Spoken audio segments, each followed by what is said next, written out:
Melanie. So I think we are okay. We're ready. Mariah? All right, yeah.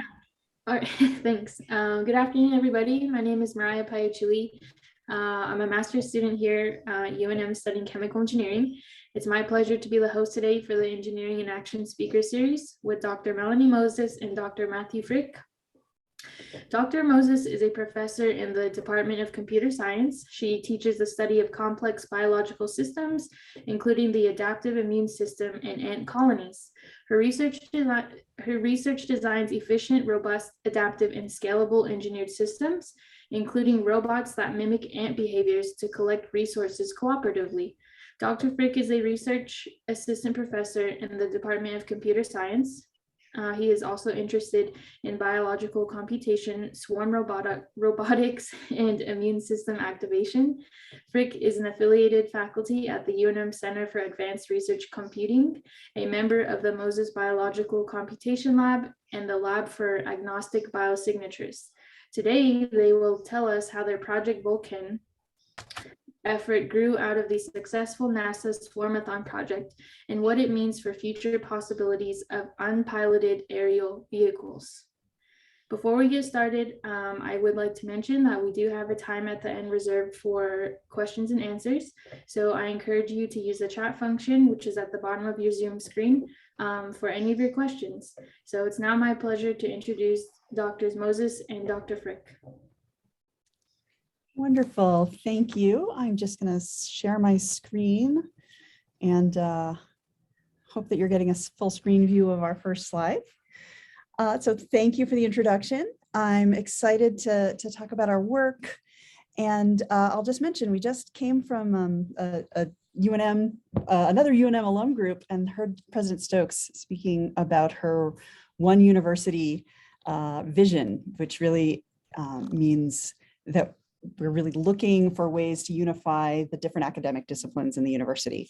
So what I'll talk to you about today is work that's really collaborative across main campus and the School of Medicine, the College of Engineering, Arts and Sciences, Architecture and Planning. And to me, that's really part of what makes doing this kind of research fun, is that we get to work with so many different students and faculty across the university.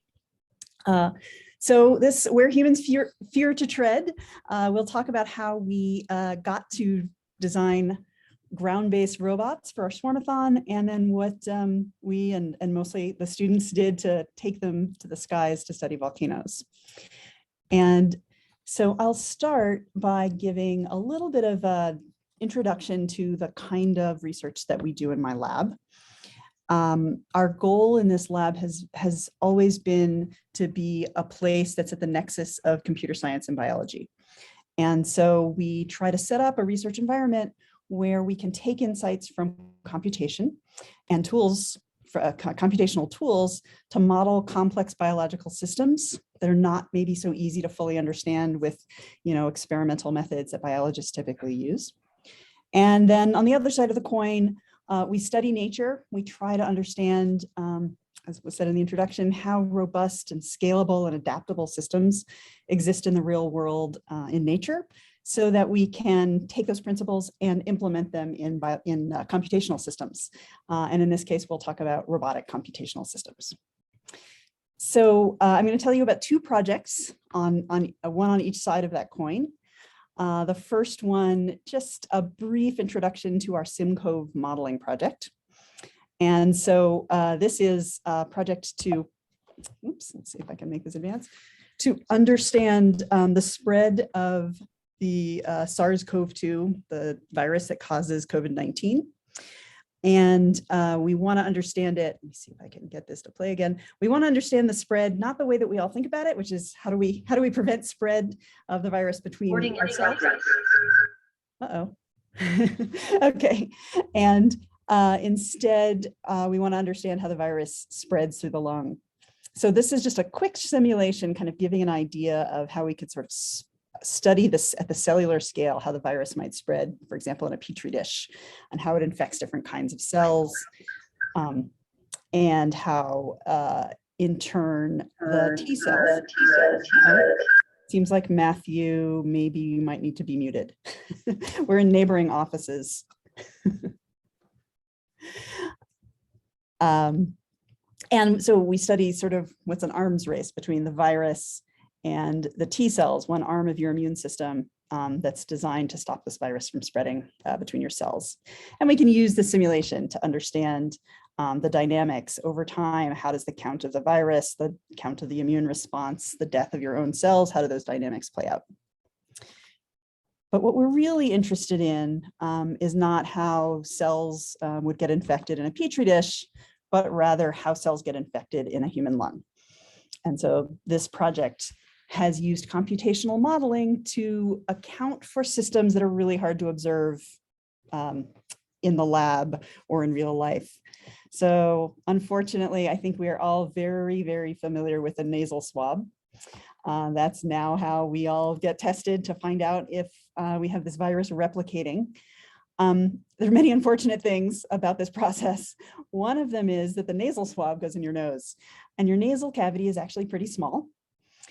And the area of your body that gets severe infection that could lead to pneumonia, severe illness, hospitalization, or death is first your lung. And your lung is really big. And so this is a cast actually of a lung. It shows a fractal branching surface of the blood vessel, the airway vessels.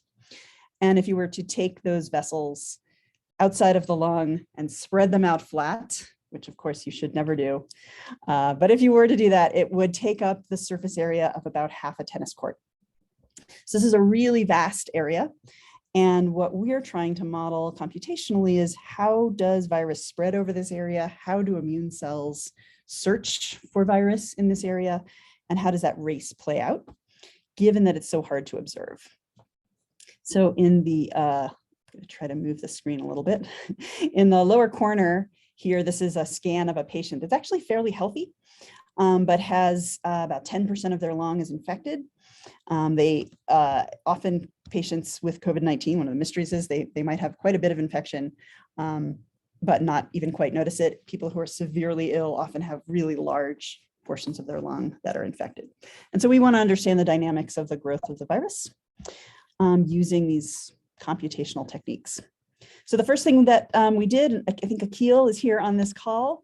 Abigail grew what I really love here is a branching model of the lung. So biologically, as an organism develops, its lung actually grows in this manner of branching, in the case of a human, about 26 times, until it gets to this final stage where these, what's colored here in red, are the alveolar sacs, or the places where air exchange happens. Also, unfortunately, the place where lots of viral infection can occur. So we took this model that Abigail built, and we used it as a template to simulate how T cells track the virus across this really complex surface. So what you're looking at here are in green T cells of mice crawling over the surface area of a lung that's been explanted from a mouse. The airways are kind of shown here in blue, these little sort of blobby areas, and the T cells are searching for virus over that space. And then we run these same kinds of simulations that I showed you before, and the result are things like these red spots are showing the concentration of the simulated virus, an area of inflammation surrounding that actually causes a lot of the lung damage, and T cells moving in that space. So our most recent result, this is not yet published. We just pulled this together for a recent proposal that we'll hope will get NIH to fund some future work in this space. But we're able to roughly match the dynamics of the growth of a single patient. This is one patient shown over time, how the virus spreads in their lung. We're able to do a decent job matching that rate of growth using this model, assuming that we have this kind of complex topology that the virus and the T cells are spreading over.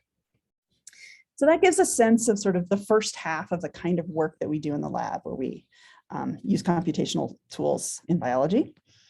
And on the other side of the coin, I will switch over and talk about how we use biology to build computational systems that can work in the real world. So I think, I'm not sure if we have spoken to this particular audience before, I'll just give a quick overview of our Swarmathon project. This was a project that we ran actually until, actually right up until the pandemic. So maybe that was good timing on our part, where we engaged students from UNM, but more broadly, about 1,500 students from around the country participated in building robots, writing algorithms for them, and then testing them at Kennedy Space Center. So this is our group in the parking lot in Kennedy Space Center, having just watched a rocket launch, which was an incredibly cool thing to be able to watch. And so we developed this competition that I'll show you about now and sort of explain how that was sort of the launch pad for the aerial robots that Matthew will talk about.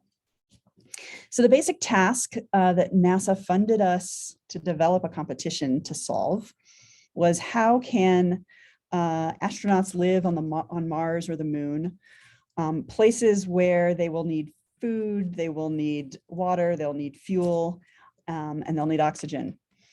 And the vision that NASA has to get these massive amounts of materials that people will need if we're going to explore in outer space is that robots will need to autonomously collect frozen water, ice, from patches that exist on these planetary surfaces or on the surface of the moon. And sometimes these sources are in big craters like you see here, but more often they're in little tiny patches. And so how could you have a robot explore the surface and collect these resources and bring them back to a place where astronauts can use them? And so we developed the Swarmathon to test that. And we developed it starting, of all places, at the Sevietta Wildlife Refuge and Field Site, which is just north of Socorro. So that's me and Matthew out in the desert watching ants as a model for how we might build robots that can forage for resources. So we spend lots of time in the hot sun, tried to understand the behaviors that these ants use in order to cooperatively identify resources that are in unknown locations scattered out in the world and bring them back. And so this top panel here is showing a little simulation. We built computer models that we tested to see are these the right behaviors that ants are using to successfully collect seeds. And then we turned those behaviors into algorithms that we could test in simulation for robots. And then we took those algorithms and we put them in robots. And so this movie is showing, these are actually this is not our algorithm. This is an algorithm by SIPI, Native American Tribal College in Albuquerque. That was one of our star teams, in fact, in the Swarmathon. And what we were really trying to do here is we had robots that could do this using ant-inspired algorithms. We had students develop other sorts of algorithms, and we wanted to see what are the best approaches to this problem of having autonomous robots that could identify resources, communicate with each other to collect these resources as fast as possible. And in the end, there was a lot of blood, sweat, and tears of students that went into this. And our answer to the question are the bio-inspired approaches that we use, are these the best approaches? The answer was sometimes. We really could get more scalable and flexible approaches by mimicking the behaviors of ants. But to do really well in this competition, student teams would have to put in some real, sort of traditional engineering skills and traditional computer science skills. And so ever since the Swarmathon, we have been exploring ways to combine typical engineering and computer science to sort of augment what we can understand about how the natural world works. So one example, actually, I will first let the student Antonio Griego, who started with us, about 7 or 8 years ago, say a few words about his experience working for the Swarmathon. Hello, my name is Antonio Griego, and I just wanted to share a few words about how the Swarmathon program affected me personally. As an undergraduate student, I got the opportunity to engage in real research, real software development on a large scale outside of the classroom, and on outreach and working with other students, building connections with faculty members and other students. And overall, I would not be where I was. I would not have had the other internship opportunities I've had. And I would not be a master's student right now in the program if it wasn't for this amazing opportunity. Thank you. All right, so those are Antonio's words. It's great to see. He's just about to finish up his master's degree now, having finished his undergraduate degree a couple of years ago on an internship at Sandia Labs. And he was a great resource for the Swarmathon. So it's also wonderful to hear kind of his experience with this. And I have to figure out, how to advance. I really like hearing Antonio, but not multiple times in a row. So I will go ahead and advance this way. And so one other project that has grown out of the Swarmathon is what we are calling Swarmathon the Next Generation. So we've taken the robots that are still going all these years later, and we are now integrating machine learning techniques into the robot operating system. And these machine learning techniques are doing what seems to be a simple task. The robots that already know how to go out and pick up cubes in the environment and drop them off, we're now asking them to recognize which cubes are good and which cubes are bad. Sort of the idea that one cube, in this case, the one that we call the cube house, made in this particular shape is like food. We would like the robot to collect it. And the one that we call cube lock in this other shape is like poison, and we would like the robot to avoid it. And so what you're seeing here is the robot's view of the world. It's able to use, it's sort of looking at these different cubes. It's using machine learning, sort of cutting edge artificial intelligence at this point to identify which kind of thing is this. And if it's the right thing, it will pick it up there. In that case, it was the wrong thing, it turned away. It's the wrong thing again, and it turned away, and now it sees the right thing, and it goes and it picks it up, and it rather indelicately picks it up and slams it into the wall, but we call that success. So that's a project that's running now. We have some students in a course and a workshop really designed to engage students in this research process with cutting edge tools, but working with robots, which always makes it more fun. And so now we'll hear from Humaira, who is a graduate student who's been leading this project. Hello, I am Humaira Tasnim. I am a PhD candidate in computer science at the University of New Mexico. I am part of Swarmathon, the Next Generation, which is the UNM Google Explore CSR activity. It has given me the opportunity to work on cool things like developing machine learning models for object recognition in swarm robots. I also get to encourage and mentor undergraduate students, especially from the underrepresented community, to pursue a research career. Through Swarmathon, the Next Generation, I have obtained the chance to network with Google developers, mentors, and researchers firsthand, which is extremely beneficial for my future endeavors. Thank you. All right, and that was also Humaira being very modest. She's actually led this whole effort, done lots of work to begin to build a platform where we can integrate artificial intelligence techniques, all of this sponsored by Google, so we're using Google software, into our robotic platform.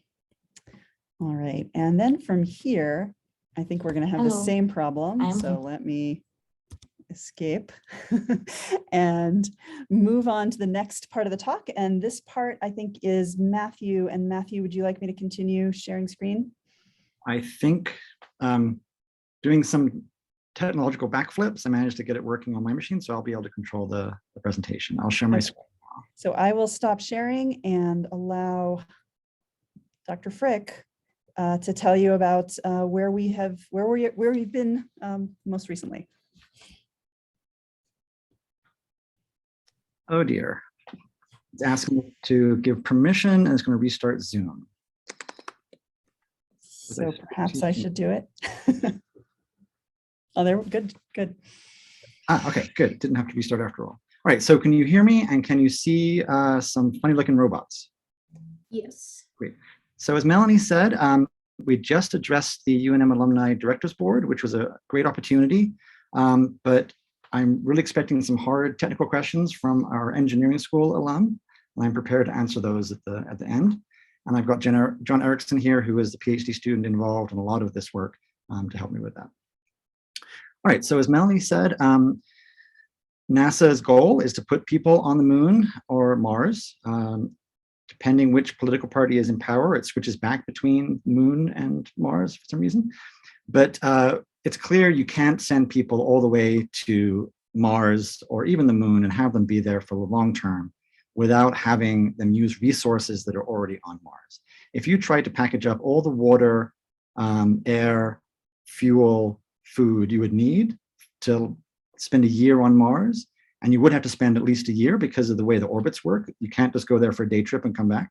You need to spend an extended period there. If you tried to do that, I did some back of the envelope calculations, it would exceed the entire budget of NASA, right? Because it costs millions of dollars for every kilogram you put into orbit, and then sending it to Mars is even more expensive. So NASA is committed to finding ways to use water ice to get those components. So you can get obviously water from water ice, but you can also get hydrogen and oxygen, which is rocket fuel. And you can also get oxygen to breathe. So NASA set up this competition called the Space Robotics Challenge 2 that we entered last year. And this challenge is on a simulated moon surface with robots that we had to program. These robots had to move around the environment, and they had to find different kinds of ice. So water isn't the only kind of ice. There's also methane ice, for example, that's useful. And we qualified in the competition last year, and the students were able to receive $5,000 in prize money, which is quite a bit of pizza, so I think they were happy. Another project we're working on is called NASA Minds. So this is in collaboration with the biology department and architecture and planning. So CS students worked with Christina Yu students and David Hansen students to design a environment where you could grow plants, specifically chili plants, because it turns out that astronauts really miss greenery and they miss strong flavors. So green chilies are actually on or being prepared to go on to the space station. The CS students designed and built these robots that can go around and actually water plants. And the biology students designed sensors that fit onto the leaves of the plants and actually tell the robots when the plant is thirsty. The architecture students build this amazing virtual environment that could be built out of local resources. So you'd send robots to be able to sort of turn the local dust and rock into these kind of environments. And then the robots can move around and autonomously keep these plants alive, ready for people to use when they arrive. So this competition, we actually won the grand prize, the first place grand prize last year, and we're funded to continue this work. So this, again, was NASA Minds competition. You're going to hear from Carter Frost, who is involved. Greetings, everyone. My name is Carter Frost. I'm a fresh transfer student here to UNM. At my community college, I got involved with a career robotics club and was doing the NASA Swarmathon competition that was put on by UNM. It was a great opportunity for me and my fellow students to work as a team on robots with a shared goal in mind. The high school outreach element of it pushed us to share the robots and our experience, which I then continued to do with engineering camps and scouting.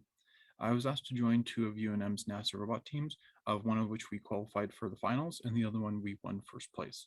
I'm currently involved with the VolCAN Dragonflies project, as well as the Swarmathon TNG team. UNM has given me a lot of opportunities to be able to grow and to share my experience with others. Greetings, everyone. My name is Carter Frost. All right, so yes, the volcano part is coming. There's a chat question about that. All right, so what Carter's talking about there is we created 100 of these swarming robots that are out in the world, different universities, different minority serving institutions. And so that raises UNM's visibility. And we have students interested in coming here specifically because they were involved in Swarmathon. So that's been a real success. So we've been able to recruit people like Carter who have been huge assets to continuing projects. I want to talk really quickly about Raymond Duval. She is a NASA intern, or was a NASA intern, who worked on Swarmathon 3. And is currently the deputy program manager for the IRIS rover program at Carnegie Mellon. And this rover is scheduled to go on the Pegasus mission to the moon this year. It's a done deal. It's really going. And that's her on the right of my screen with a Swarmy. And there's the robot that she and, I have to admit, 200 other Carnegie Mellon graduate students worked on and built to make it moon-worthy. But we're super excited that that descendant of the Swarmies is really going to be driving around the moon, doing exactly what Swarmies are designed to do. I reached out to her yesterday, and I was a little bit worried, now that she's famous, that she would not remember her roots. But she immediately said, no, Swarmies were the inspiration for what I'm doing. This is where I started, and I'm super happy for you to give me a shout out. That mission, by the way, is going to be the first US mission to the moon, and it's also the first commercial mission in history. So NASA partnered with private companies to take that step, a really important step. All right, so having seen news reports about the Swarmathon competition and our autonomous robots, Tobias Fischer, who is now our collaborator in the Earth and Planetary Sciences Department, approached us and said, right now we're sending people to go gather gas samples from volcanoes. It's incredibly dangerous, it's slow. What can your Swarmies do? Can they do this job? Because they're designed to go into hazardous environments on the moon, Mars. We've got our own hazardous environments on Earth, they're called volcanoes. So we said, yeah, that sounds like an amazing opportunity, challenge. Maybe not ground robots, maybe flying robots would be able to deal better with volcanoes. And so that's what we've been working on. We took a preliminary mission out into Papua New Guinea a couple of years ago. This is with, I think, 10 other international teams, places like Cambridge University, universities from South America and Germany. And they all brought their own drones. These are all manually piloted. These were not autonomous drones like the Swarmies or autonomous robots. Of those teams, only one drone made it to the big volcano and survived, right? So some drones made it up there, most of them got destroyed. The main lessons we learned here was this is really hard. You're dealing with mountains, high altitudes, lava bombs, acidic gases, remote areas, and anything you could name, right? It's already a big enough challenge. So we got to work and we started designing and building the Dragonfly robot to meet this challenge. So in my mind, and I have to say that John Erickson has done a tremendous amount of work, but from a bird's eye view, in my mind, they're flying swans. Right? I don't want to undermine him at all by saying that. That's a compliment. So Swarmies were designed to go out there in the environment and find clusters and concentrations of these target cubes and collect them. They do that with a camera, right? They see the target and they collaborate with their neighbor robots to figure out where the biggest concentrations are. We replaced that on our Dragonfly robots with a CO2 sensor that enables them to detect concentrations of CO2, talk to their brother and sister robots, and figure out, okay, where are the highest concentrations of CO2 that we'd like to sample. And the reason we wanted to get CO2 is because you can tell a lot about what's happening with a volcano, both make predictions about its future and also explain what's happening right now from the CO2 emissions. And of course, there are implications for climate change modeling. It's really important to understand how much CO2 is coming out now and how much CO2 has been out in the future. Right, but otherwise, there are a lot of parallels. They both have GPS systems, they know where they are. They both have range finders. The Swarmies don't run into walls and the Dragonflies don't run into the ground. And they both have high capacity batteries because these are serious long range missions where you want to have at least an hour of operation time. But most importantly, they all run the robot operating system. So everything you've seen on the robotic side has been run on the robot operating system, which provides a consistent platform and means of communication between robots for all these projects.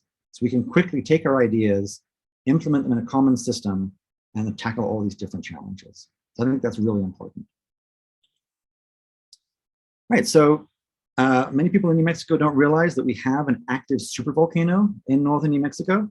We don't expect it to erupt anytime soon, but it is active, which means it's a perfect place to go and gather CO2. The CO2 is coming out of the ground there.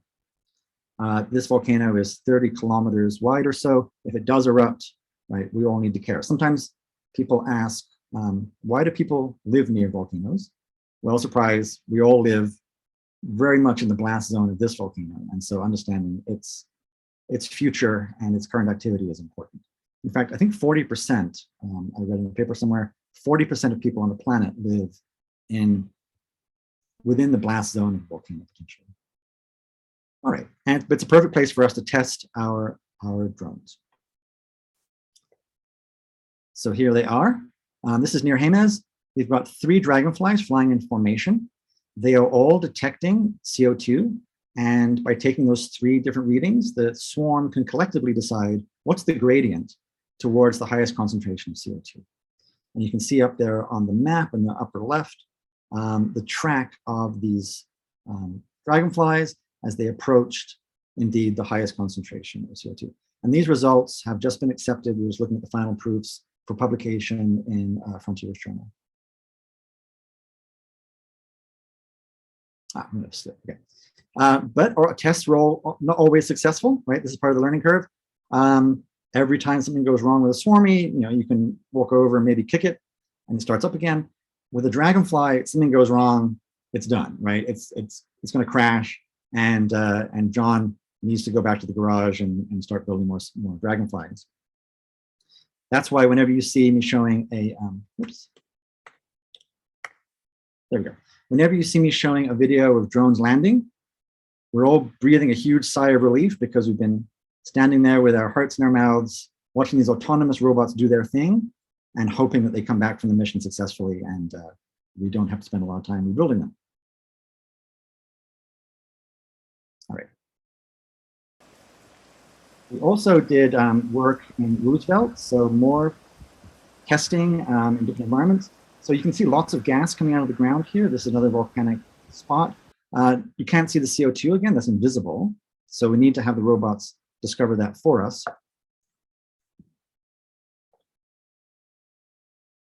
And here is a dragonfly performing an exhaustive survey. And you can see all these dead trees in this desolate landscape because the sulfuric acid, sulfur gas is coming out of the ground that killed these trees.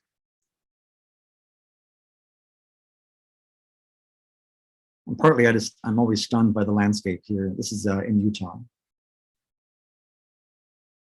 And the fact that the drone is doing exactly what it was designed to do. All right. So this is all last year. I think it was April or so that we were in Roosevelt. And Tobias came to us in September and said, hey, there's a new volcano that's erupting right now. It's extremely active in the Canary Islands on the island of La Palma. How fast can you get out there? So the previous missions we had run, maybe a maximum of 100 meters or so, a couple hundred meters that this dragonflies had flown. To do this, we would need to fly for kilometers, right? So we scrambled and we managed to get out there in about 2 weeks, 3 weeks from when we heard about this volcano. And this is what we were faced with. This is a new volcano. Again, people ask, why do people live near volcanoes? This volcano did not exist before September of last year, right? There was no mountain here.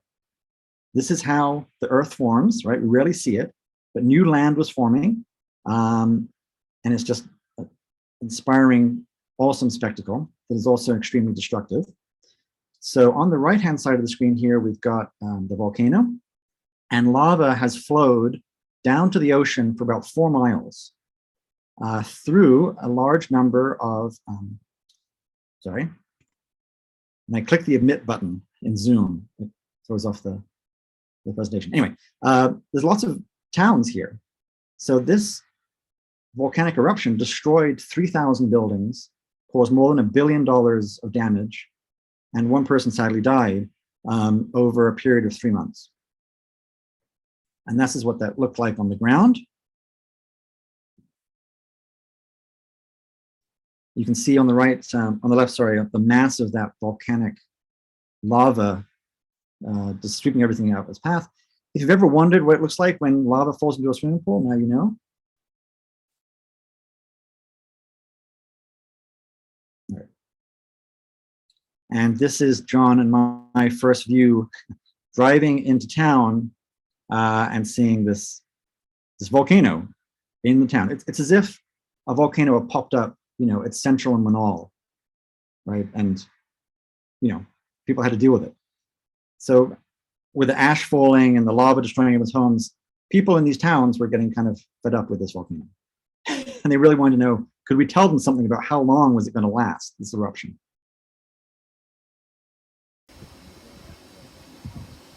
So you can see the volcano here, lots of ash and various other gases coming out, all visible.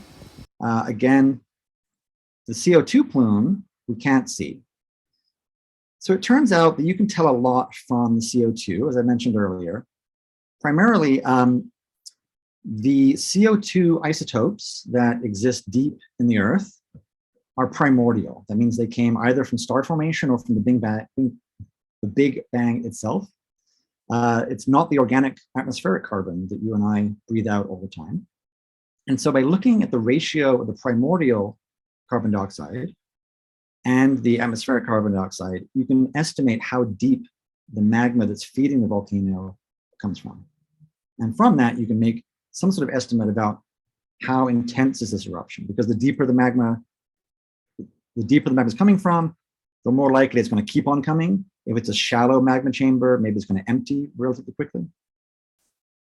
And also you can look at the SO2 CO2 ratios and even predict eruptions. So there are papers about predicting eruptions from these ratios. So our simple task is to send a drone up into that monster volcano's plume, sample gases, return them to the geologists, and they can tell us what's going on. This is our first launch near the volcano. And as I said before, scaling up from a few hundred meters to kilometers, while the drones are flying through ash, rain, acid, who knows what else is up there, and the fact that we can't do anything about it because they're out of sight, right? Before this, we could always keep an eye on the drones. Now they have to go off, fly for half an hour or more over kilometers, and we just have to trust they do their job and come back. And so we would stand there. I don't know if I'm sure everyone was as stressed as I was, but it was definitely, again, quite stressful. But it came back. I'm going to let this video play so I can relive the moment where the drone actually came back and we hadn't wasted all the money and time going out there for the farmer. We had the results. If you look at this video, you can see ash and rain falling. That's what all that sparkling effect is.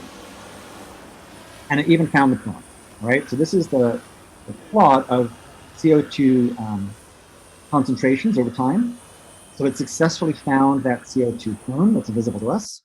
And you probably didn't catch what John was saying there, but he said, hey, I didn't have to do anything, right? The drone landed itself, did the mission. He was ready to take over in case something went wrong, and he didn't have to. So one thing to realize, and it's hard to see in these videos, of course, we had only ever flown these drones in maybe, 12, 15 mile an hour winds. And even then, we were really nervous. We're like, it's so windy, we can't do this. The winds that these drones are flying in now around the volcano are up to 40 miles an hour, right? So more than twice what we'd ever flown in before. And they handled it beautifully. And that's all down to the months of tuning that John did to make sure they could handle these really difficult conditions. We also collaborated with the team, Inat Lev from Columbia University, on measuring lava flow rates. So she develops models of lava, and to do that, she needs to know what's the viscosity of these lava flows. So I flew a drone out over the lava flows.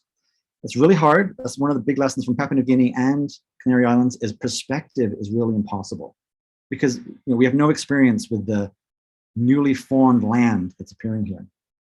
So I thought maybe this is, 10 meters long or something when I was looking through a little viewfinder.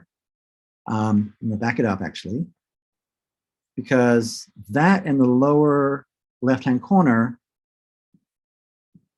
let's see, that's a house, right? That's a house that's been buried in lava. And so this is not 10 meters, this is hundreds of meters. And that's one of the reasons why autonomy is important. You need a robot who can go out there and do the job and respond to the environment, because human operators really have a hard time with this.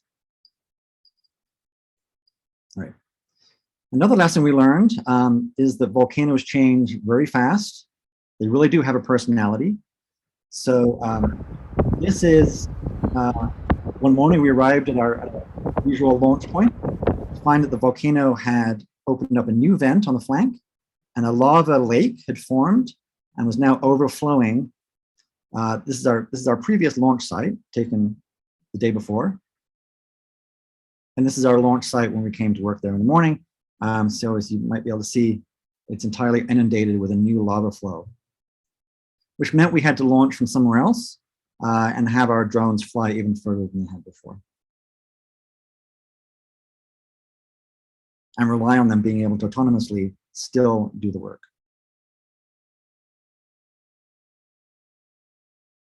Oh, I see that Marlon is joining the meeting, and he was actually really instrumental in overcoming one of the biggest challenges we had.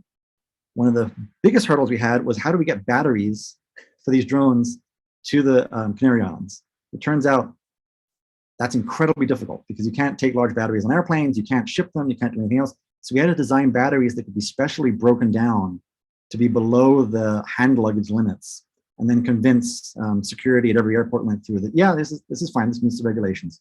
So Marlon is the guy who broke down some of those batteries for us, and so we really owe him thanks. All right, so we changed our launch sites, and this is Scott Nowicki, a geologist who was with us, and there's John. We ran some missions that morning that identified where the plume was that morning, and now we've put some sample bags onto the Dragonfly. So it's going to fly out there, find the plume, suck up the actual volcanic gases in the plume, return them to us so we can give them to the geologists to study.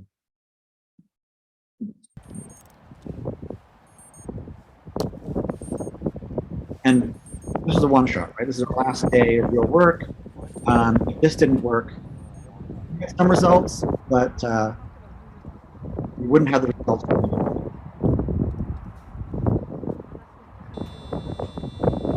Every time we went into the field, we had to be accompanied by military police, military emergency responders. So, these are very short windows we're allowed to work.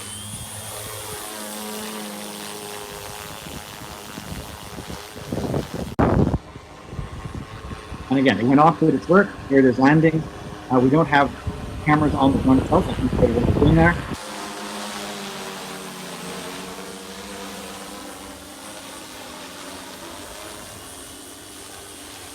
So there were two bags on here, two sample bags, and one of them inflated and got the samples we needed. It turned out to be just enough for the analysis of the isotope ratios. One of the sort of experiences we had was sending these drones off to do their work. We had to kind of imagine what they were doing out there, right? Because they do have routines that tell them to return to home or how to deal with emergencies. You don't know what emergencies they're handling, and there are lots of times where a drone would return early or in a different place than we expected, and you kind of wonder, what was the story behind that drone's encounter with the volcano? And so we definitely will spend a lot of time, I think, adding more logs and adding cameras so we can share the adventures of these drones in the future. All right, so what did we learn scientifically? So collaborating with the Canary Islands volcanologists. The Canary Islands are part of Spain, that's why these figures are all in Spanish. We found that the isotope ratios of CO2 corresponded with previously measured isotopes in deep sea rocks that are thought to come from 65 kilometers below the surface.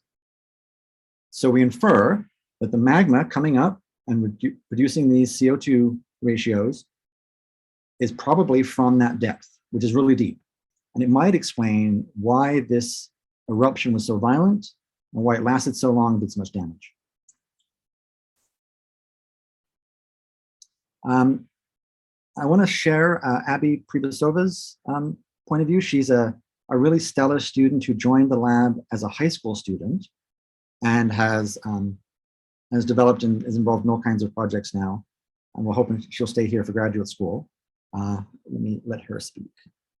Hello, my name is Abigail Pripasova, and I'm a junior studying computer science at UNM. Swarmathon has been a huge part of shaping my academic and career path. In the summer before my senior year of high school, I attended the School of Engineering Energy Summer Camp, where Matthew and some grad students demoed the Swarmies. Obviously, I was fascinated with the robots, and despite having virtually no programming or robotics experience, I asked and started interning at the Moses Lab. Through this, I realized how much I loved computer science and the Moses Lab, so that's largely why I decided to attend UNM and study computer science. The lab has given me the opportunity to participate in some other projects, one of which led to me being named a 2021 Goldwater Scholar. Also, through Swarmathon The Next Generation, I was able to gain some experience with machine learning. I get a year-round undergraduate internship at Sandia and applied machine intelligence the summer of my freshman year.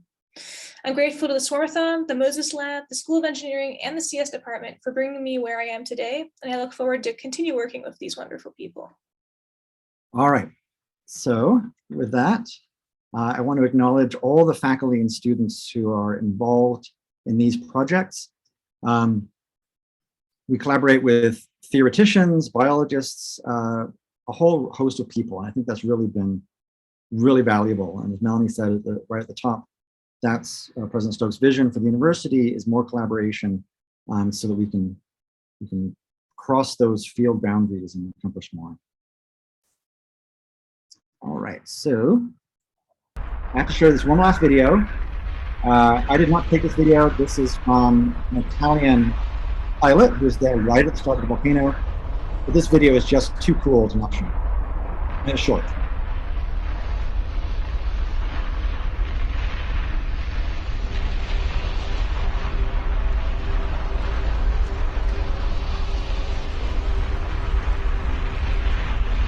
So it might give you an idea of what the dragonflies are experiencing when you're up there out of sight dealing with the volcano.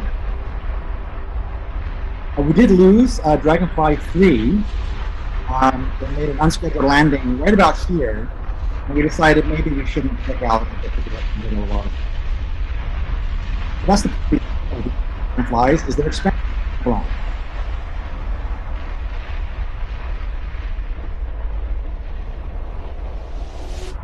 All right, so that is a really exciting video.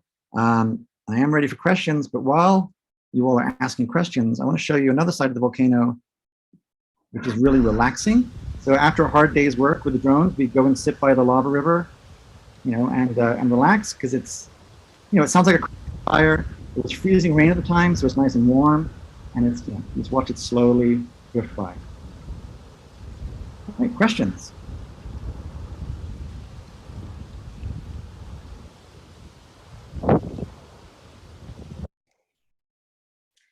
Great. Well, thank you both for sharing your incredible work with us.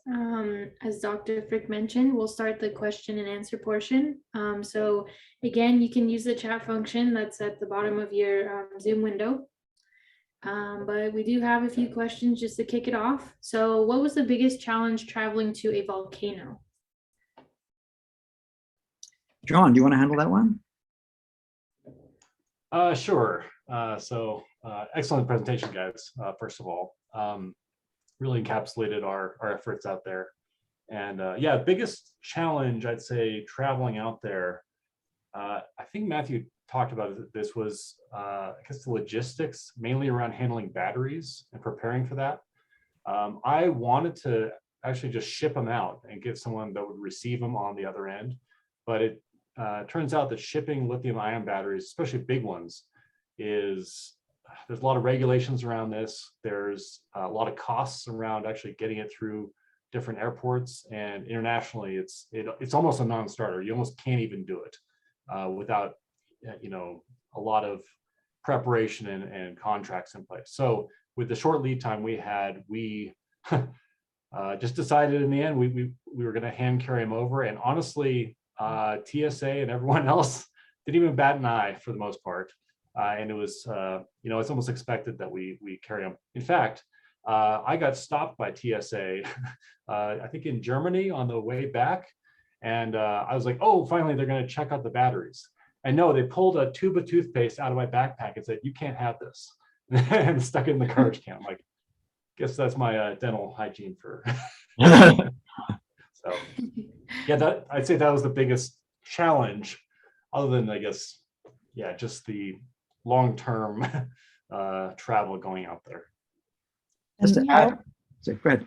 Oh yeah, I'll just chime in to say, Matthew mentioned that Marlon helped with decomposing these batteries into small packets. Raphael gave us advice. Raphael Fierro, who is an integral part of the Vulcan team, who's on the call, faculty in the School of Engineering. Tammy Arkey is on the call. She was the person who negotiated all of these purchases and extra airline things. So I just want to highlight that the logistics were really tough, and it was just fabulous to have a UNM team behind us, without which I think the team never would have made it to the Canary Islands. That's absolutely true. That's absolutely true. I was just going to quickly add that once we got there, right, this is a volcano. And so people aren't supposed to be going up to volcanoes. And so we spent a lot of time and worked very closely with VolCAN, which is the Vulcan monitoring site on the Canary Islands. And they were able to negotiate with emergency response teams to let us accompany the military emergency response groups that went out there. I think by the third or fourth day, they trusted us and they left us alone. But it definitely, every day we're worried, not only are the drones going to work, is the volcano going to kill us all, is this all going to work, but can we even get there for all that to happen because of the roadblocks, et cetera. Wow, I'm glad everything worked out. Looks like we have another question from Robert. He asks, does the wind from the propellers affect the CO2 concentration? Great question. We did some experiments to investigate that. Yes, the answer is yes, but on such a small scale compared to a volcano that it doesn't really matter too much. That's the short answer. All right, let's see, one from Kim. This looks like an intense and dangerous project. What was the scariest part of the mission? Scariest part of the mission, that's a good question. Missing our flights. Right, I mean, or being stopped with that, the scariest part for me was we were going to get out there, but our batteries were going to be confiscated. And so we're just going to have to sit on the beach, spending UNM's money. So I was really excited when it was over that it went as well as it did, because 1,000,001 things could have gone wrong that would have prevented this from working. And it's just, as Melanie said, a testament to all the hard work from the administration at UNM, getting it to go, and John's hard work that it all came off so well. I'll chime in on this one too. And yeah, I agree with Matthew 100%. Like, so many people were involved, and for all the dominoes to fall here, that it's really a wonder that everything went as smoothly as it did. I'll tell you, we had special access to the volcano, to a position near the volcano that VolCAN had, and they wanted to show us like what the volcano was actually doing. And I'll tell you, this thing was impressive, to say the least. First of all, the landscape is nightmare inducing. You've never been on a landscape like this before that's just suffocated by ash, but also this active, like, large source of energy nearby that's loud and is doing something that is very dangerous. I guess that was the most dangerous part of the mission, the scariest part of the mission, I'd say, for me at least. So John, you reminded me of something, which is I was the only person insured to drive the Jeep, right? So we got this great Jeep, it was really wonderful, but they had me drive up to near the volcano, and volcanologists always park with the nose of their vehicles away from the volcano. So they can quickly get in and drive away. So I'm driving over what used to be a road, but is now sort of like snow drifts of ash. So I'm sliding all over the place. And one of the VolCAN people says, oh, it looks like the poisonous gas level is increasing. Could you drive a lot faster? And so I'm like, looking at a precipice on one side, on this snowdrift in a Jeep, just trying to keep it together. But we're here to tell the story, I guess. Great. So we have one from Renji. He says, hello, or hi, I have an idea for extending range of your batteries. What is the current status? How many minutes of flying time available? It's about an hour, but it depends a lot on altitude and other factors. We're doing some theoretical work to try and extend that time by reducing turning. But again, John can speak in more detail about that. Yeah, that's accurate. I think they're in La Palma. It was about something like 40 minutes. Just depends on conditions. I think wind was really a factor in those our battery life out there.